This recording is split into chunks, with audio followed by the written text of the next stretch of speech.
ஆர்யா மீது 1000 முணுமுணுப்புகள் இருந்தாலும் அடிப்படையில் நட்புக்கு கை கொடுக்கிற நல்லவர் என்பார்கள் இண்டஸ்ட்ரி.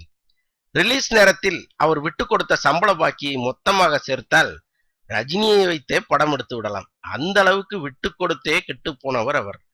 ஜீவா, விஷால், சிம்பு, வம்பு என்று யார் அழைத்தாலும் ஒரு சீனில் தலை காட்டி விட்டு போகிற அளவுக்கு ஈகோ பார்க்காத ரப்பர் மனுஷன் என்றெல்லாம் கொண்டாடுகிறது இண்டஸ்ட்ரி. நல்லவன் போகிற பாதையில் தான் நெறிஞ்சு முள்ளும் கருவை முள்ளும் விரவி கிடக்கும்.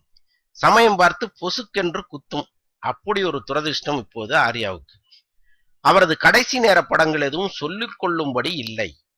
மார்க்கெட் சரசரவென சரிந்து அதல பாதாளத்திற்கு வந்துவிட்டது. முன்பெல்லாம் ஏதாவது ஒரு நிகழ்ச்சியில் கலந்து கொள்வதை வாடிக்கையாக வைத்திருந்தவர் இப்போது எங்கும் தலை காட்டுவதில்லை. இந்த நிலையில் தான் விஷால் ஹீரோவாக நடிக்கும் இரும்பு திரை படத்தில் ஆர்யாவுக்கு வில்லன் வேஷம் தரப்பட்டுள்ளது.